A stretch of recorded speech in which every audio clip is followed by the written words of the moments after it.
À force de rencontrer des entrepreneurs brillants, des success stories, des gens qui réussissent et qui font de belles choses, qui sont acteurs de leur vie, ça te donne envie de passer de l'autre côté du miroir. Et ça, c'est un truc qui me titillait, de dire, t'as été commentateur, spectateur, pourquoi tu ne deviendrais pas acteur?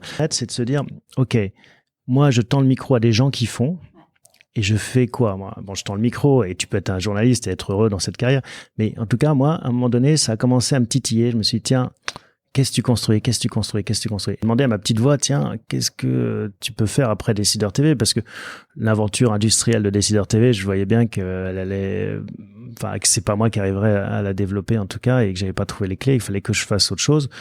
Donc, est-ce que je retournais dans les médias? Est-ce que je lançais un autre projet? Ou est-ce que je faisais quelque chose de différent? C'est un métier nouveau, mais c'est ça qui est excitant. C'est-à-dire que, tu vois, j'ai été journaliste, j'ai dû apprendre from scratch. J'ai été entrepreneur, pareil. C'est évident que si t'as pas le support de ton entourage, de ta famille, et en particulier de ma femme Karine, j'aurais jamais entrepris tout ça. Je suis heureux d'avoir écouté finalement mes intuitions et d'avoir suivi un parcours qui peut sembler éclectique, ou en tout cas qui n'était pas tracé. Rien qui te tombe tout cru dans la bouche. Ta petite voix, elle te dit vas-y, après toi tu dois bosser.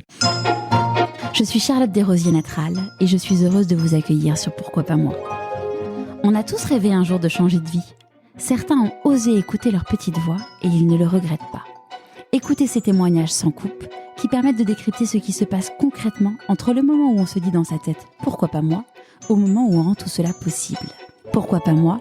Le podcast qui t'invite à écouter ta petite voix. Après 2 femmes au parcours exceptionnel, retour à un témoignage masculin enregistré il y a quelques semaines.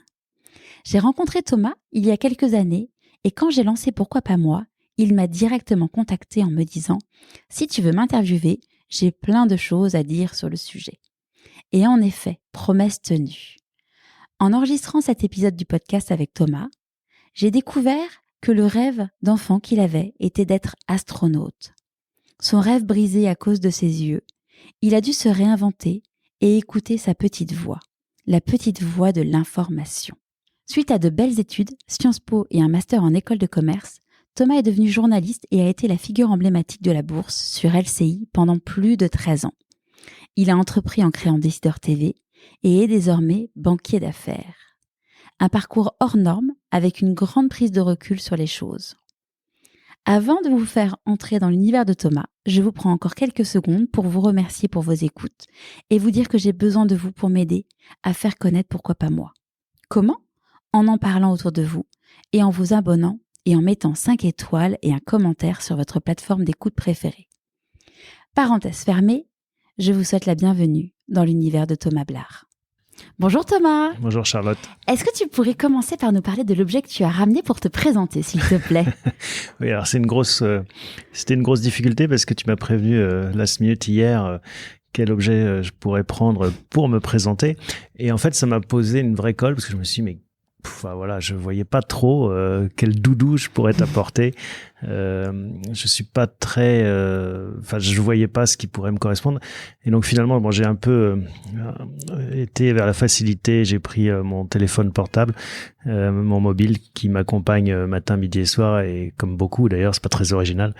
Mais je pense qu'en effet, sans lui, je me sens un peu nu. Tout seul? En fait, tu vois, on parle d'addiction. Moi, c'est vrai.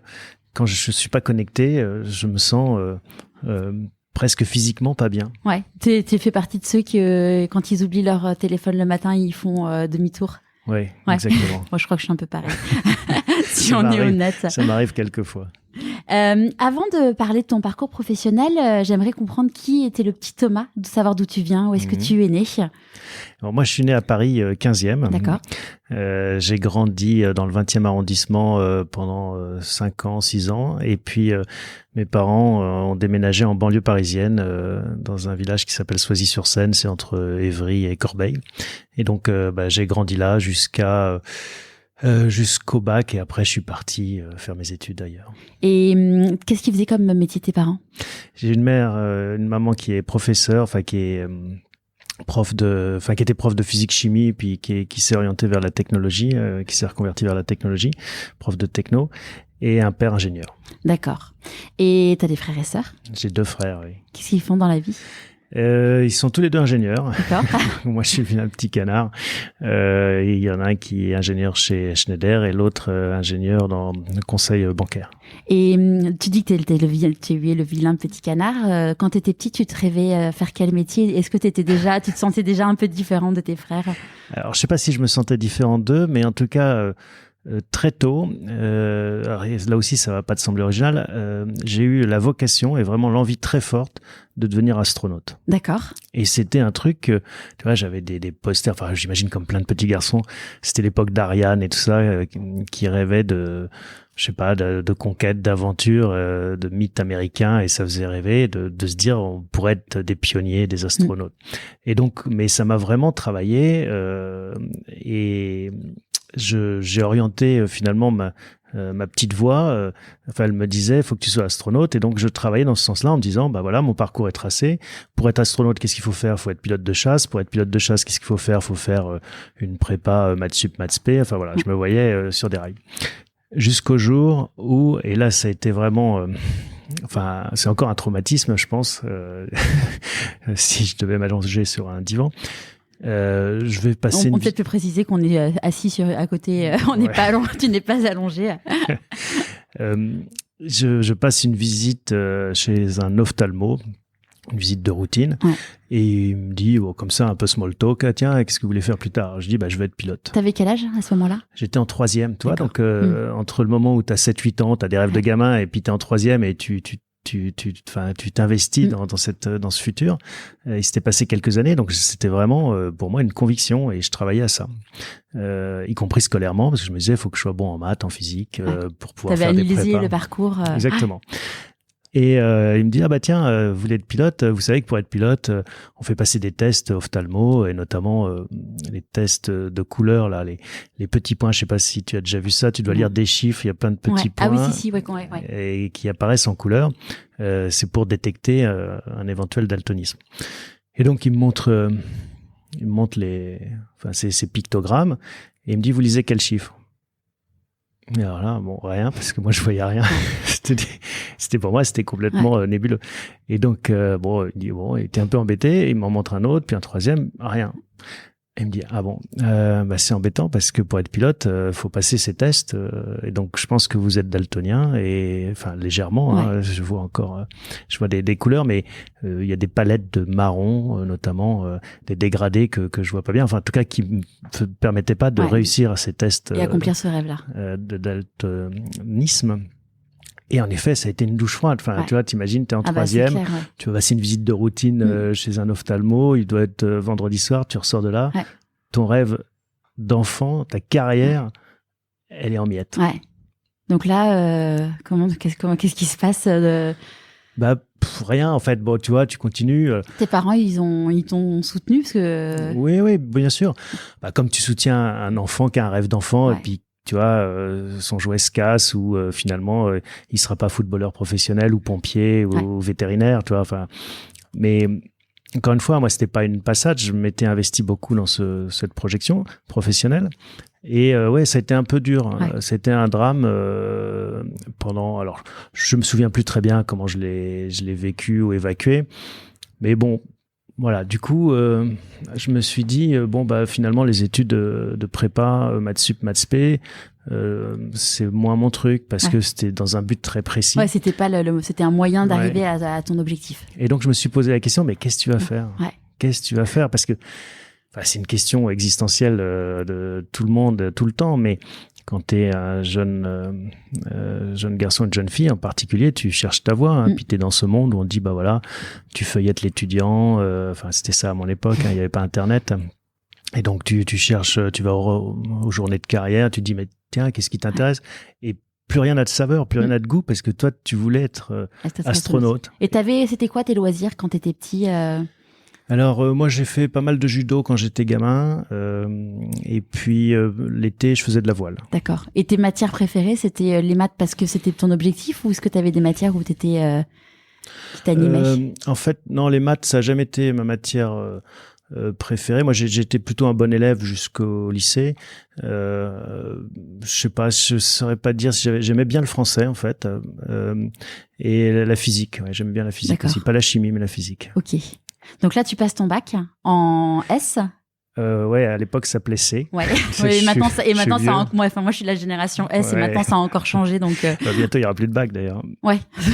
Donc, oui, non, je passe un bac C. Et puis, voilà. Et donc, se pose la question de qu'est-ce que tu veux faire, qu'est-ce que tu peux faire. Et donc là, Et donc là, en fait...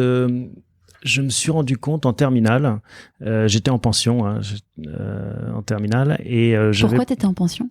Parce que j'étais un ado un peu agité, turbulent et j'en avais marre d'être dans le giron familial. Ok. Donc je crois que ça arrangeait tout le monde. J'ai demandé à mes parents, tiens, est-ce que je peux partir en pension? Et donc en terminale, je me suis inscrit en pension. C'est rare que ça soit du fait de l'enfant de dire je vais en pension. En général, c'est surtout assez souvent. Moi, je me rappelle quand mes parents, quand j'étais jeune, ils arrêtaient pas de dire à mon frère si tu continues tes conneries. Et encore, il en faisait pas beaucoup. On t'envoie en pension. C'était la. Oui, non, mais souvent c'est l'image. Mais tu vois, moi, c'était le contraire. En effet, ça doit arriver. Et en tout cas, bon, j'avais besoin de changer d'air. Ouais. De bocal. Je me suis retrouvé en pension et donc en pension, je me suis retrouvé avec des petits camarades. C'était une grosse pension. Il y avait 12 classes en terminale, tu vois. Et donc qui n'étaient pas que scientifiques parce que en bac C, bah tu vois, ils rêvent tous de faire agro, ingénieur et autres. Et donc là, tu côtoies d'autres profils. Ouais. Tu as des pensionnaires qui font A, enfin qui faisaient des études littéraires à l'époque, B, économie, même gestion, il y avait des bacs G. Et donc, tu vois d'autres profils, d'autres centres d'intérêt. Et je me suis rendu compte que finalement, j'avais plaisir à discuter avec des gens qui étaient dans d'autres cases, notamment littéraires ou économiques. Et eux voulaient tous faire Sciences Po. D'accord. Et alors, tu vas pas me croire, mais moi, je ne savais pas ce qu'était Sciences Po en terminale. Je suis arrivé en terminale, C, Ouais. tu vois, sur mes rails lancés, ingénieur, prépa, et on me disait qu'il fallait être bon en maths, physique, et le reste, je savais pas ce que c'était. Et donc, j'ai commencé à discuter avec eux, et je leur dis, mais ça a l'air bien votre truc, c'est quoi, et tout. Je me suis renseigné, et déjà à l'époque, j'adorais lire la presse. J'avais un vrai goût, tu vois, le soir. Quel type de presse? J'allais au CDI, je lisais Le Monde. D'accord. Tu vois, et j'adorais ça. Et je me disais, c'est quand même bizarre, je savais pas que ce monde existait finalement. Ouais. Et je me suis dit, tiens, ça doit être bien Sciences Po, ça me correspondrait parce que, voilà, pourquoi pas essayer ça. Ouais. Donc là, tu as été pris à Sciences Po Strasbourg. Oui. Donc là, tu te dis, bon, est-ce que tu commences à imaginer un métier potentiel ou tu te dis, ça me plaît tout ça, mais je sais pas vraiment ce que je veux faire? Alors, tu sais, ce qu'on dit de Sciences Po, c'est bien d'y rentrer, mais c'est encore mieux d'en sortir et ça mène à tout à condition d'en sortir. Et donc, en fait, là, toujours pareil, je me laissais un peu porter parce que, voilà, tu sais pas trop, c'est difficile. Et je pense, enfin, c'est une petite parenthèse que j'ouvre, mais moi, j'ai toujours essayé, dans mes activités diverses, de recevoir, tu sais, il y a des stages en troisième, d'éveil au métier. Et je trouve que c'est une idée fantastique parce que ça te permet de voir ce qu'est une entreprise, comment ça fonctionne et à quoi ressemble un métier qui peut t'intéresser ou pas. Et c'est vraiment un truc qu'il faut encourager. Et je pense que tant que t'as pas vu ce que c'était les vrais métiers, t'as du mal à les visualiser, sauf d'être dans une famille de médecins et puis se rendre compte et toi-même devenir médecin. Et donc, Sciences Po, je me laisse porter par les matières. Là aussi, il y a une bifurcation. La plupart de mes copains plutôt Sciences Po scientifiques allaient vers Ecofi, économie et finance. Okay. Moi, j'ai hésité et je me suis dit non, tiens, je vais écouter ma petite voix et je vais faire relations internationales. En plus, à Strasbourg, tu sais, c'était très européen et tout. Et donc, je me suis retrouvé dans cette filière relations internationales. Et puis se pose toujours la question de qu'est-ce que tu vas faire après. Et là, pareil, j'avais sympathisé avec plein de petits camarades qui rêvaient d'être journalistes. Pareil, je savais pas ce qu'était journaliste, mais je savais que j'aimais la presse. Le Monde et puis d'autres. Enfin, j'étais boulimique de médias, j'aimais ça. Et j'avais des études qui m'ouvraient cette porte. Mais bon, question c'est, est-ce que quand tu n'as aucune idée de ce qu'est le métier, est-ce que, un, t'es bon pour le faire? Et deux, est-ce qu'on va t'accueillir? Donc, à l'issue de Sciences Po, c'est poser la question, est-ce que je tente les concours d'école de journalisme ou est-ce que je fais autre chose? Et en fait, je me suis dit, bon, écoute, c'est quand même un gros pari, donc faut jouer la prudence. J'ai arbitré mon risque Et je me suis dit, va présenter plutôt une école de commerce. Ok. Parce qu'il sera toujours temps d'être journaliste si tu fais une école de commerce, alors que si tu fais une école de journalisme, il sera plus dur d'être marketeur ou banquier. Donc là, tu fais le SCP. Alors, ça s'appelait l'EAP à l'époque. En fait, l'EAP, c'est une école qui a disparu, malheureusement. L'EAP, c'était une école géniale qui était précurseur. Une école européenne, tu faisais 1 an à Paris, 1 an à Oxford et 1 an à Berlin. Ouais, c'est ce qui est super précurseur parce qu'aujourd'hui, maintenant, maintenant tout le monde le fait. Et d'ailleurs, le SCP, là aussi, il faut. Le SCP a acquis cette dimension européenne grâce à l'EAP parce que ça leur a permis de récupérer les campus et puis Mais bon, c'était une petite école, hein, il y avait des promos réduites. Mais très européenne. Les Français n'étaient pas majoritaires. Donc, on était vraiment dans un creuset hyper européen. Et moi, ça m'a rendu 100% pro-européen. Ouais. De justement, de voir que en Angleterre, alors c'est marrant qu'on fasse cette interview aujourd'hui parce que c'est le Brexit. Ouais, tout à fait. C'est c'est la date de sortie de l'Angleterre. Mais je me rendais compte, tu vois, ils étaient aussi chauvins que nous, les Allemands aussi chauvins que nous.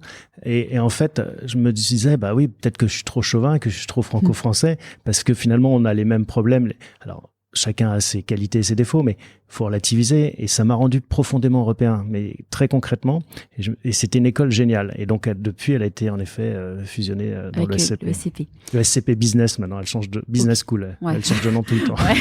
C'est comme les bacs, les écoles de commerce changent tout le temps de nom. Ouais. Donc là, tu te dis, OK, j'ai fait mon école de commerce, comme ça, je pourrais être journaliste après. Donc, alors, ce qui est génial dans les écoles de commerce, c'est que tu as des stages. Ouais. Parce que, tu vois, au bout d'un moment, je sais plus quel âge j'avais, peut-être 21, 22 ans, tu commences c'est bien les cours, t'es sur des bancs, t'as des profs qui t'expliquent la vie, mais t'as envie du concret, on y va. T'as envie de voir à quoi ça ressemble, parce que la théorie, c'est super, et donc, il y a un truc qui est génial, c'est que chaque année, tu devais faire 4 mois de stage. Et donc, pareil, cette petite voix me disait, mais le journalisme, pourquoi pas? Et je me suis dit, c'est l'occasion, t'as l'occasion de faire des stages, jette-toi à l'eau, tape à la porte d'une rédaction et puis vois si ça te plaît et puis si t'es accepté, si ça te plaît. Et plutôt que d'aller taper chez L'Oréal ou chez BNP. Et donc c'est ce que je fais. J'écris au Figaro et puis c'est un concours de circonstances, mais bon, je la fais brève. Et je finis par être pris. On me dit, oui, vous avez un profil école de commerce, justement, au service éco. On pourrait avoir besoin de profils comme vous. Donc, je fais un stage. Ton pari était bon, du coup, d'avoir fait l'école de... Exactement. Et peut-être même meilleur. Hein, c'était que de se dire, voilà, je vais être le 50e dans une école de journalisme. Là, j'avais un profil un peu différent. Ouais. C'est du marketing, quelque part. Et là, ça a été un coup de foudre. Mais vraiment, c'est-à-dire que je savais pas à quoi m'attendre, mais j'ai adoré ce stage au Figaro. C'était à l'époque Figaro Économie. Il y avait Yves Messarovitch qui était le rédacteur en chef. Son adjoint, c'était Philippe Mudry, les grands journalistes. Et je me suis retrouvé baigné dans cette ambiance incroyable où tu as l'impression d'être un peu au centre du monde. Ça change tout le temps. Tu rencontres que des gens brillants, puissants, intéressants. Un jour, c'est un PDG, un jour, c'est un ministre. Et c'était drôle parce que quand je suis revenu à l'école, beaucoup de mes petits camarades étaient partis dans des grands groupes. Et je leur disais, j'ai vu ton patron. Et ils ne croyaient pas leurs oreilles parce qu'eux, ils étaient N-27. Et donc, c'était drôle. Et donc, je me suis dit, c'est un métier génial parce que t'as pas de routine, ça change tout le temps, t'es dans le bain de l'actualité, et je me suis dit, je veux faire ce métier. Donc là, c'était journalisme papier ? Oui, c'était la presse écrite. Ouais. Et qu'est-ce qui t'a amené à déménager à Londres et aller travailler ? C'était chez Bloomberg ? Ah oui, alors donc après, je te disais, le AP, donc ça c'était à Paris, mon stage à Paris. Ensuite, j'étais à Oxford, il fallait faire un stage à Londres, donc j'ai été tapé à la porte de la BBC. Ouais. Et là, pareil, autre coup de foudre avec la télévision. Tu te retrouves dans une salle, dans une régie pour la première fois avec tous ces écrans, tu as l'impression d'être, la NASA, justement. La première fois que moi je suis rentrée dans une régie, c'était avec toi, quand on avait visité les studios de TF1 il y a bien 8 ans, je crois. Et c'est toujours impressionnant, tu vois, cette ruche avec tous ces gens, cette espèce de tension, de direct, tiens, il y a un journal. Ouais. Et je me suis dit, c'est génial, je veux faire ça. Et donc, je me suis retrouvé, la BBC quand j'étais à Oxford. Ensuite, je suis parti à Berlin. Et puis, premier job. Question, je voulais devenir journaliste. Là, j'avais fait 2 stages, c'était sûr, je voulais. Et Bloomberg se lançait en France à l'époque. Et il y avait une équipe qui était basée à Londres et une équipe à l'AFP à Paris. Il se trouvait que j'avais une petite amie à l'époque à Londres. Et donc, je suis allé taper à la porte de Bloomberg à Londres et c'est comme ça que j'ai été embauché pour lancer Bloomberg TV France. Et donc, tu y es resté pendant combien de temps ? pendant un peu plus d'1 an. Ok. Et après, l'armée s'est rappelé à mon bon souvenir. Avant, on faisait le service militaire. Mais oui, mais figure-toi que c'était... Jacques Chirac avait annoncé qu'il arrêtait le service militaire. Je faisais vraiment partie du dernier wagon. D'accord. Moi, j'étais installé à Londres. J'avais ma vie de petit présentateur télé. Ouais. Et puis l'armée s'est quand même rappelé à mon bon souvenir. Elle m'a dit non, monsieur Blard, faut rentrer. Et donc, j'ai dû passer 9 ou 10 mois sous les drapeaux.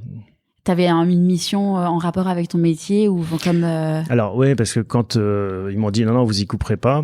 Bon, déjà je l'avais un peu mauvaise et j'ai envoyé mon CV aux états-majors. Ouais. Tu sais, il y avait ce qu'on appelait les SIRPA à l'époque, je crois, les services de presse de l'armée. Et donc je me suis retrouvé à l'état-major de la marine, adjoint du responsable audiovisuel de la marine.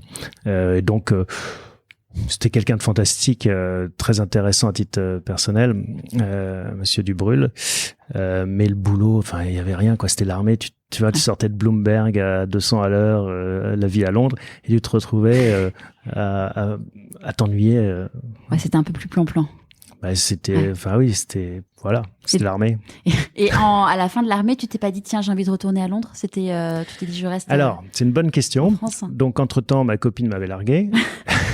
Si elle nous écoute, bonjour. Ouais, une spéciale dédicace. C'est la vie.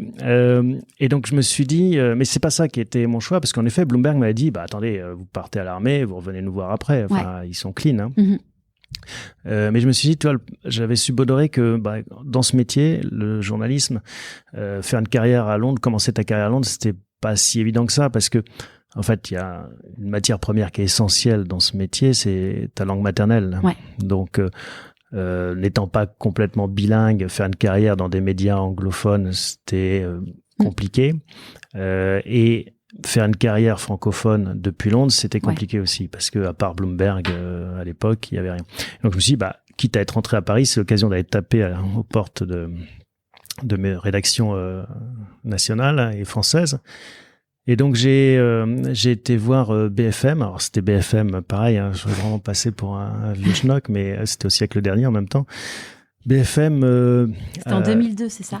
C'était en 98. 98, ouais. Donc je suis allé taper à la porte de BFM, donc c'était Canal Historique, hein, c'était la radio qui était à Puteaux, qui était plus généraliste avant qu'elle ne soit rachetée en 2002 par Alain Veil pour faire BFM Business. Mais bon, c'était une radio économique et puis un peu généraliste, ça se voulait un petit concurrent de France Info.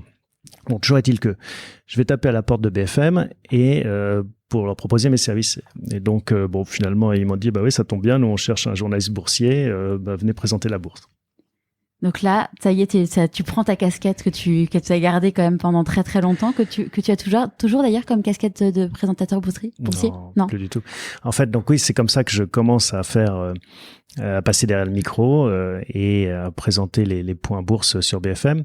Et puis il y a un truc qui arrivait de plus en plus fort. Moi, j'avais commencé à y goûter à Londres en 96. C'était Internet. Ouais. Et Internet, tu vois, moi j'ai découvert ça chez Bloomberg et je trouvais ça magique. Et donc à un moment donné, après quelques mois chez BFM, je vais voir le rédacteur en chef. Je lui dis mais il y a un truc qui est dingue là en ce moment, c'est Internet. Il y a plein de jeunes qui créent des boîtes. Enfin, c'était vraiment le début de. J'aimerais créer une boîte sur une émission qui s'appellerait Startup, sur la création de boîtes autour d'Internet. Il m'a dit bah écoute, fais ça. Et alors là, ça a été une période dingue. Enfin, c'est la période de la bulle. Ouais.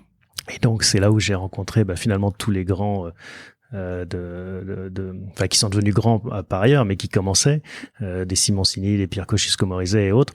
Et j'ai rencontré énormément d'acteurs et c'était une période complètement folle pendant 1 an et demi, 2 ans, qui a été cette bulle. Mais tout le monde quittait son job pour aller créer sa boîte. Ouais. Et ce qu'on revoit un peu maintenant, avec modulo quelques ajustements, mais en effet, cet appétit d'entreprendre, il était incroyable. Donc là, c'était un blog que tu as créé, plus tu as lancé un peu des podcasts à l'époque? Alors, ça, c'est venu après. Donc ça, c'est ma période BFM. Ouais. Et je me suis dit un truc aussi, chemin faisant. Bon, c'est super d'être journaliste, mais si tu restes journaliste radio, et ça, faut que tu te poses la question, et c'est un média génial, la radio, parce que c'est un média d'imaginaire, t'es pas enfermé par une image, et c'est vraiment exceptionnel. Et puis c'est un média light, et c'est vrai que la vague actuelle, la mode des podcasts, et sans doute... Il y a un côté plus intime. Oui, non, mais c'est fantastique. Mais je me disais en termes de carrière, parce que je me disais, tiens, il faut faire carrière dans ce métier. Si on voit pas ta gueule, bah, c'est compliqué. T'as beau être le meilleur journaliste radio du monde. On se rappelle moins de toi. Bah oui. Ou le meilleur journaliste de presse écrite du monde. Ouais. Et je me suis dit, il faut qu'on voit ton visage, il faut qu'on te connaisse, faut qu'on te reconnaisse. Et donc pour ça, il faut faire de la télé. Ouais. Et donc j'ai été tapé à la porte de LCI. Et Jean-Claude Dacier, à l'époque, qui était le patron de LCI, me dit ouais, d'ailleurs, il y a Jean-Pierre Gaillard là qui a commencé à vieillir, vous faites de la bourse et tout, bah vous pourriez prendre la suite. Et donc c'est comme ça que je me suis retrouvé à faire la bourse sur LCI. Là, c'est une opportunité de dingue, j'imagine. Comment tu réagis quand il te dit ça? Tu fais une danse de la joie? Oui, alors je te le fais bref, parce que ça a été plus compliqué que ça. Il y a eu des castings, ça a été. Oui, c'était pas tombé juste tout cru dans la bouche. Tu vois, il y a rien qui te tombe tout cru dans la bouche. Ta petite voix, elle te dit vas-y. Après, toi, tu dois bosser. Mais non, j'étais content. Ouais. J'étais content parce que LCI, c'était la grande chaîne d'infos de l'époque. Il y en avait pas d'autres. Et donc, j'étais super content. C'est une super belle vitrine. Donc c'est à quel moment donc où tu te dis je crée mon blog et je fais du podcast? Alors, tu vois, moi je suis toujours en train de regarder. Enfin, si j'ai fait ce métier, si ce métier m'a plu de journalisme et de journaliste, c'est parce que je suis curieux de nature. Ouais. On dit que c'est un vilain défaut, mais bon. Ou une belle qualité. En tout cas, faut bien l'exploiter. Faut l'assumer. Ouais. Et donc j'ai toujours été curieux de ce qui se passait. Et un jour, ça devait être en 2004, je déjeune avec Loïc Lemer, donc aussi une grande figure de l'internet français.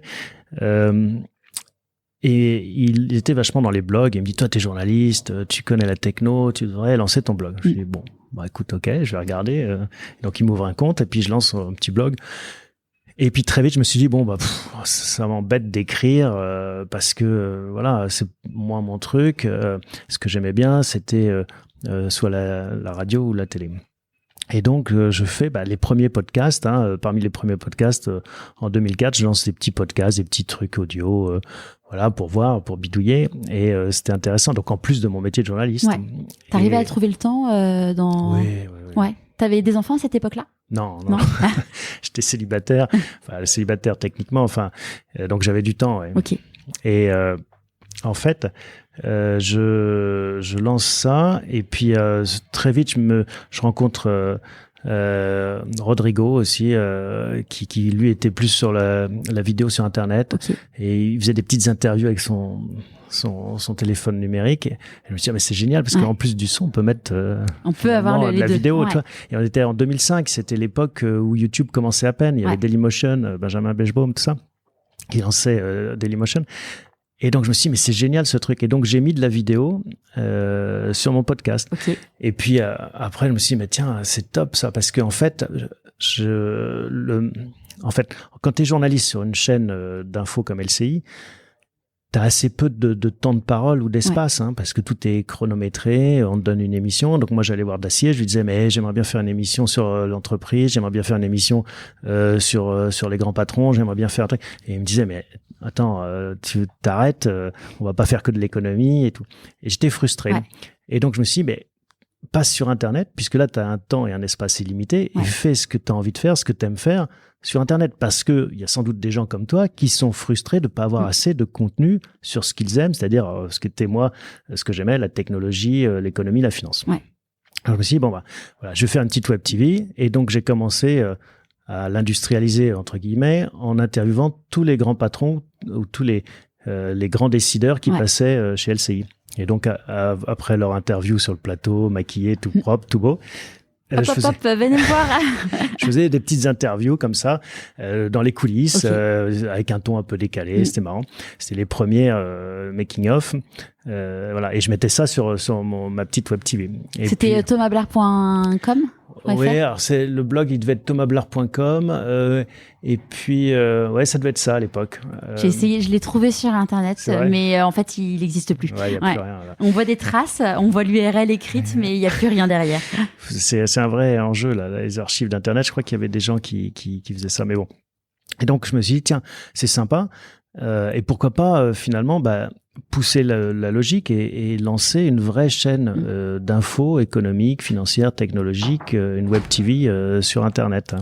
Donc c'était c'est comme ça que c'est né. Et donc, j'ai lancé Décideur TV dans la foulée, en parallèle de LCI. C'est-à-dire que j'avais un contrat où j'allais le soir faire la bourse et la journée, je développais Décideur TV. Est-ce que c'était quelque chose où tu t'étais toujours dit j'ai envie d'être entrepreneur en voyant justement cette vague d'entrepreneurs? Oui.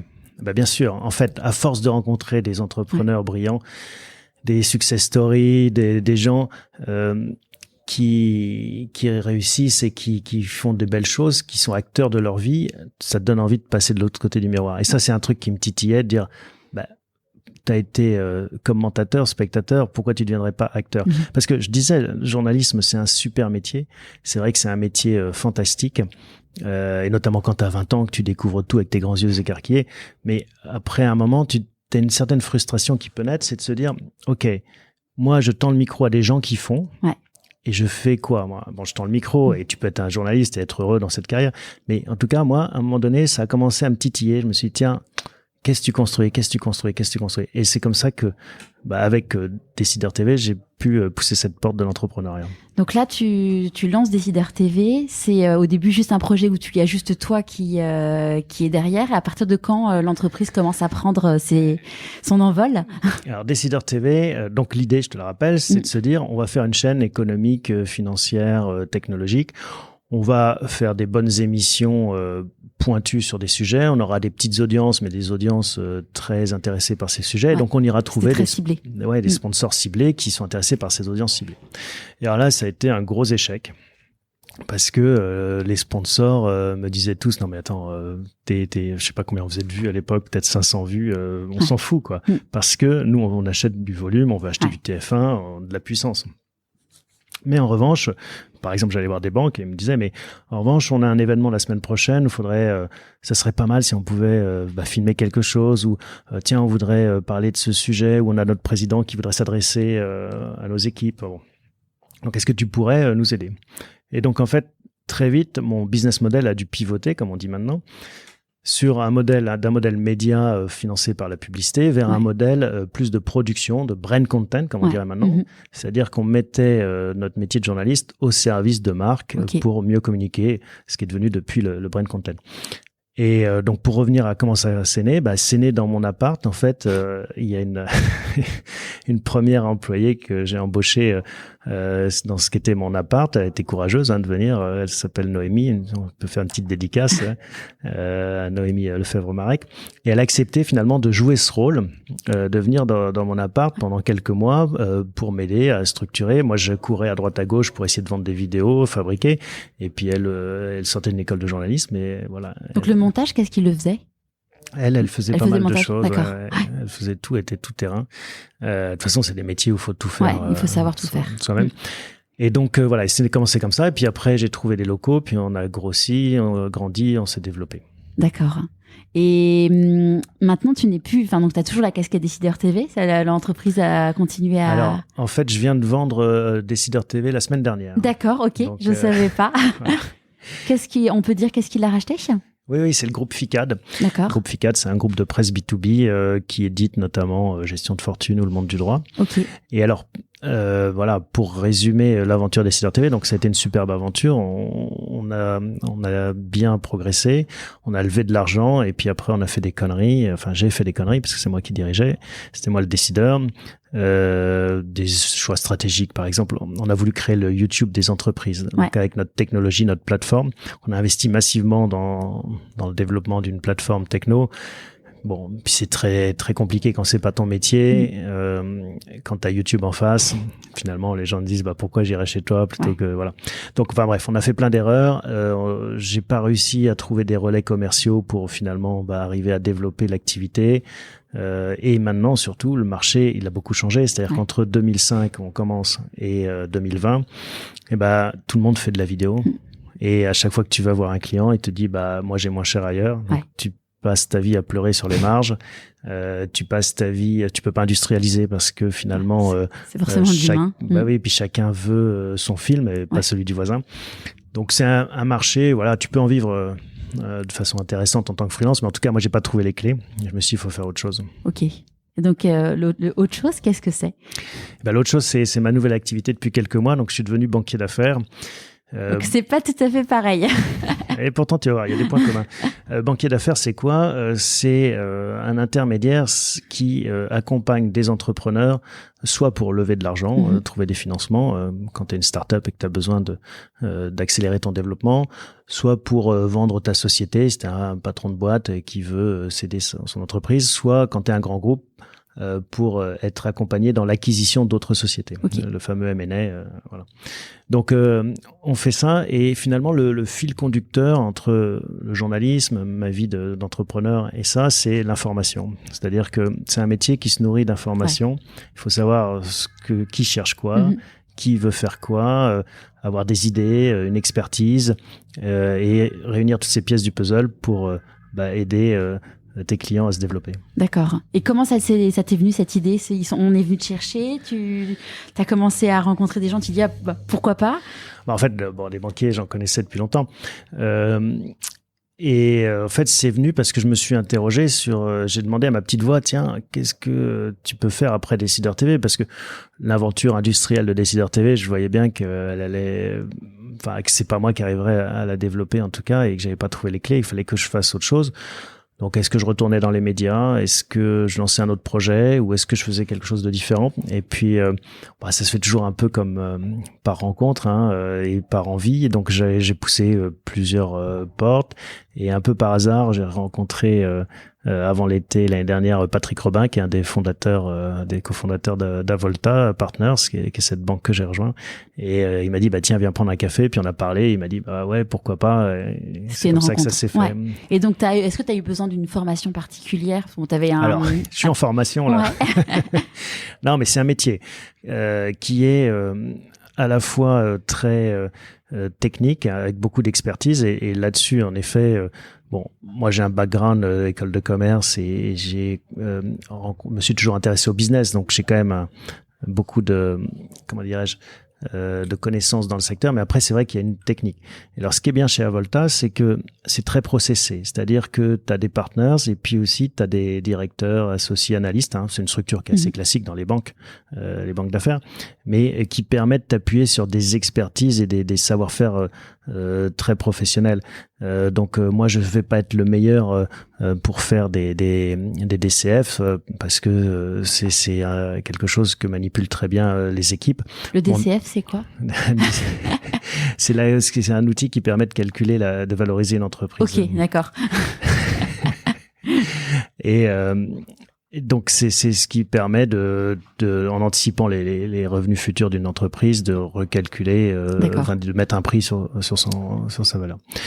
Et donc en fait voilà, ça me permet finalement d'apporter moi ce que j'aime faire, c'est-à-dire avoir des idées, rencontrer des gens, trouver des solutions. Et apporter avec ce complément, avec cette équipe, cette expertise pour que ça soit fait de façon professionnelle et avec beaucoup d'engagement et beaucoup de réussite. Et donc oui, c'est un métier nouveau, mais c'est ça qui est excitant. C'est-à-dire que tu vois, j'ai été journaliste, j'ai dû apprendre from scratch, j'ai été entrepreneur pareil, et là voilà, je dois relancer aussi. Il y a eu des peurs, des inquiétudes, des doutes sur ce virage. Ouais. Non, moi j'ai jamais eu peur à ce niveau-là, quelles que soient les étapes professionnelles, j'ai toujours été plutôt, moi je suis pas guidé par la peur mais par l'excitation, par l'envie. Ok. Et dans le podcast Pourquoi pas moi, il y a quelque chose qui est très important pour moi, c'est de creuser sur le rôle de l'entourage en fait, de mes invités. Comment ça se passe chez toi, ton entourage proche, comment ils vivent tout ça?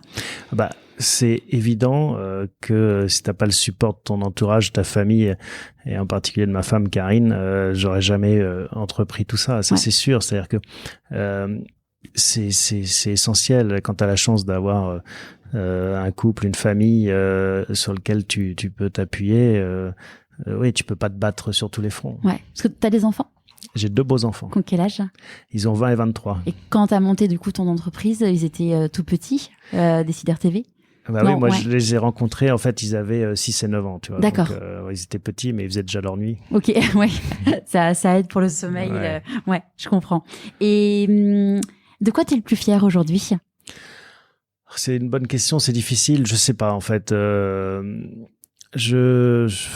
je sais pas si je suis fier, mais je suis heureux d'avoir écouté finalement mes intuitions et d'avoir suivi un parcours qui peut sembler éclectique ou en tout cas qui n'était pas tracé. Voilà. Après, je suis heureux. C'est marrant parce que j'ai reçu ce matin une photo d'anciens de Décideur TV qui se voient. C'était gentil d'ailleurs, et il me disait, vous voyez, Décideur TV, ça a permis aussi de créer de belles histoires en dehors de la boîte. Ouais. Et c'est vrai que c'est touchant de se dire, bah voilà, ça n'a pas été un énorme succès d'entreprise, mais ça a permis quand même on a créé quelque chose. Mm-hmm. Ouais, des belles rencontres. Ouais, et puis on a rendu service à des clients, on a fait travailler des gens, on a essayé de traiter correctement nos actionnaires. Enfin bon, tout l'écosystème que tu peux insuffler et toute l'énergie dans justement cette création d'entreprise. Ouais, c'est quelque chose qui est une belle expérience. Il y a eu plusieurs moments où tu as dû lever des fonds pour Décideur TV. Alors on a levé 2 fois de l'argent. Alors maintenant c'est mon métier. Ouais. J'en ai fait un métier. Mais oui, c'est pas simple. Ouais. C'est pas simple et je comprends pourquoi est-ce qu'il y a des banquiers d'affaires maintenant. Tu avais levé auprès de quel type de... Des business angels. D'accord. Ouais. C'était pas des fonds. Non. Ouais. Non, nous on rentrait pas dans la catégorie des fonds. Enfin, tu vois, les médias, c'était pas un business model qui. Ouais, c'est pas ça. Ouais. Et puis t'étais peut-être un peu trop vieux aussi. Trop vieux ou trop jeune. Ouais. En termes d'entreprise. S'il y a des personnes qui se rencontrent et qui te disent que tu as de la chance, comment tu réagis? Bah sans doute, ouais. Moi je me dis tous les jours que j'ai de la chance. Faut remercier Dieu si tu es croyant ou je sais pas qui. Sinon, mais ouais, je pense qu'il faut se rendre compte qu'on a de la chance. Ouais. Si le petit Thomas de 6 ans te voyait aujourd'hui, qu'est-ce que tu penses qu'il penserait? J'en ai aucune idée. En fait, c'est pas des questions que je me pose. C'est difficile. En fait, moi, c'est pas au Thomas de 6 ans que je pense, c'est au Thomas de 90 ans que je pense. Ouais. Et c'est pas moi qui le dit, c'est pas original. Je crois que Jeff Bezos, quand il a lancé Amazon, il s'est posé cette question, il s'est dit, est-ce que quand tu auras 90 ans, je sais pas quel âge, ouais. enfin, en tout cas, quand tu te retourneras sur ta vie, est-ce qu'il y aura des choses que tu regrettes? Et je pense qu'il faut essayer de pas en avoir trop. Ouais, c'est l'épisode que j'ai sorti la semaine dernière avec Olivier Garibal, qui est une personne absolument extraordinaire. En fait, il a eu un parcours de vie où il a fait médecine, une école de commerce. Il s'est dit bon tiens, je vais travailler dans la banque. Et un jour, il a eu un énorme problème de santé. Il avait une petite opération complètement courante et finalement, il s'est réveillé avec la moitié du visage paralysé à vie et une tumeur qui lui ont dû enlever. Donc là, il s'est dit bon de quoi va être fait ma vie? Et en fait, il s'est dit peut-être que je vais mourir en fait, sachant qu'accessoirement, il était papa 2 mois après. Donc on peut imaginer tout ce qu'il s'est dit. Bon, la bonne nouvelle, c'est que je vous invite à écouter l'épisode. C'est du teasing. Je vous invite à écouter l'épisode. La bonne nouvelle, c'est qu'il va bien aujourd'hui. Il a pas retrouvé complètement l'usage de son visage, mais bon, en tout cas, il est heureux aujourd'hui et maintenant il produit une des meilleures huiles d'olive du monde. Et il disait en fait, quand il s'est retrouvé sur son lit d'hôpital, tu te dis ouais, mais en fait, quand tu seras mort, en fait, les gens qui t'ont mis dans des cases, ils seront pas là, en fait. Et il faut pas, quand tu te retournes et tu te dis, est-ce que ma vie, je suis heureux? Est-ce que j'ai des regrets? Enfin, c'est faire en sorte que chaque jour de ta vie, t'aies pas de regrets, en fait. Oui, c'est ça l'idéal, c'est-à-dire de se dire, qu'est-ce que je fais de ma vie, oui. Ouais. Le chemin de vie, c'est important parce qu'on est vite happé dans le quotidien, dans plein de choses. Et ça rejoint ta question. Oui, on a de la chance tant qu'on peut, en effet, déployer de l'énergie à faire des choses. Et c'est pour ça, faut pas la gâcher. Il faut essayer de faire des projets qui servent à quelque chose, ou en tout cas qui te rendent fier, comme tu disais. Ouais, la quête de sens. Avec du recul, est-ce qu'il y aurait une question et un conseil que tu aurais aimé qu'on te donne? Il y en a plein, en fait. Je pense qu'on se nourrit de conseils. Alors, mon père me disait un truc très vrai. Parce que quand je te l'ai dit, quand j'étais plus jeune, j'étais un peu un enfant pas facile, on va dire. Et ma mère me donnait plein de conseils en disant tu devrais pas faire ci et tout. Moi, j'écoutais rien. Et mon père disait tout le temps, mais de toute façon, les conseils ne servent qu'aux autres. Enfin, les conseils servent à rien tant que c'est pas toi qui en a fait l'expérience. Je me rappelle plus de la formule, mais ça voulait dire ça en gros. L'expérience des autres ne sert à rien. Et bon, c'est vrai, tu as beau avoir des conseils, tu les écoutes pas toujours. En vieillissant un peu plus, non, je sais pas, oui, tu as besoin de plein de conseils, tu as besoin de t'informer, de lire. Mais ce qui est génial actuellement, c'est que tu manques pas de sources d'information. C'est-à-dire que si tu cherches des conseils, même si t'as pas les connexions et tout, tu vas sur YouTube, tu écoutes des podcasts, tu as une source d'informations et de conseils et de richesse de gens anonymes ou de gens très célèbres qui peuvent te partager leur expérience. Enfin, tu vois, écoutez, pour rester dans l'entreprise, Elon Musk ou Bill Gates, c'est des sources d'inspiration incroyables. Ouais. Et ça à toutes les échelles, dans tous les secteurs. Donc, enfin voilà, maintenant, faut aller chercher cette info. Ouais. Et toi, aujourd'hui, dans ta nouvelle vie, quelles sont tes sources d'inspiration ? Je vais te dire, c'est autour de moi, c'est les partenaires que je rejoins. J'essaye d'apprendre d'eux, tu vois, de comprendre finalement comment ils fonctionnent, chacun avec sa sensibilité. Et ouais, je suis assez bluffé parce que c'est vraiment un métier très très humain. Et donc c'est ça pour l'instant mes sources d'inspiration, c'est de voir comment ils travaillent. Et quels sont tes prochains challenges ? Donc là, on vient d'attaquer une nouvelle décennie. Donc c'est de réussir dans cette nouvelle phase. Tu vois, moi, je fonctionne beaucoup presque par décennie. En effet, un peu plus 12 ans, on peut dire. J'étais 12 ans journaliste, 12 ans entrepreneur, et voilà, là, s'ouvre une nouvelle carrière. Oui, cette décennie, c'est de réussir ce métier. Tu reviendras me voir dans 12 ans ou dans 10 ans. Pour voir que en 2030. T'as des idées de la suite ou tu te dis ça, on verra bien moi je vis pleinement, enfin à fond sur ce nouveau métier. Je suis engagé à fond là-dessus et c'est très excitant de partir parce que ça reste ce que j'aime faire, c'est-à-dire être au cœur du business, tu vois, et de comprendre les évolutions de l'économie et comment tout ça fonctionne, être au cœur de la machine. Donc oui, non, je suis à fond là-dessus. Et t'as plus du tout la partie journalisme. Le journalisme a totalement du coup disparu de ta vie aujourd'hui ? Pas complètement, parce que déjà donc FICAD qui a racheté, je vais les accompagner quelques mois pour la transition et essayer de les aider à structurer un pôle audiovisuel, et parce que ça permet de faire vivre Décideur TV au-delà de ce que j'ai pu lancer. Et puis, tu sais, on est dans des mondes où, regarde, toi tu fais un podcast, ça t'empêche pas de faire d'autres choses dans la vie. Moi, c'est toujours un métier qui m'a beaucoup plu et qui me plaît toujours. Donc, mon métier, c'est sûr que c'est banquier d'affaires, mais si demain je fais une émission d'1 heure par semaine sur un sujet ou un autre, ça me déplairait pas. D'accord. Et d'ailleurs, pourquoi t'as quitté LCI ? Alors c'est très simple, c'est parce que LCI a arrêté la bourse, donc je m'occupais de la bourse. Tu sais, quand ils sont passés d'une chaîne payante à une chaîne gratuite, sur la TNT en clair, ils ont décidé, à tort à mon avis, que la bourse n'intéressait pas suffisamment le grand public. Alors que c'est un formidable thermomètre de l'économie, mais bon, on va pas refaire le débat. Et donc, le point qui est vrai, c'est que ceux qui s'intéressent à la bourse sont sur Internet, et donc ils ont arrêté l'émission. D'accord. Donc t'étais content d'avoir Décideur TV et puis, en backup. Non, mais Décideur TV était déjà le gros de mon activité, et de toute façon, au bout d'un moment, c'est difficile d'être. Donc moi, je l'ai plutôt bien vécu. Ça me permettait de me basculer à 100% sur Décideur TV. Ok, super. Avant qu'on se quitte, est-ce qu'il y a une personne ou des personnes à qui tu as envie de dire merci et pourquoi ? Il y en a énormément. Tu vois, sans faire la cérémonie des Césars et remercier. Non, mais son entourage. Alors ça va, des parents.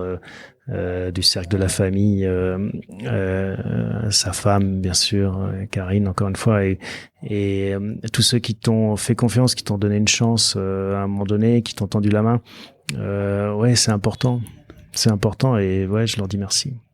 Merci beaucoup Thomas. Merci à toi Charlotte. J'espère que cet épisode vous aura plu. J'avais pris un petit peu d'avance sur mes enregistrements. La semaine prochaine, je vous propose donc un tout autre univers. Damien Duquesne, alias Chef Damien, a écouté sa petite voix dans un univers tout autre. Professeur, auteur de livres de recettes, restaurateur, cofondateur du site 750 grammes, vous l'aurez compris, nous allons parler cuisine. J'ai une pensée toute particulière pour lui en ce moment.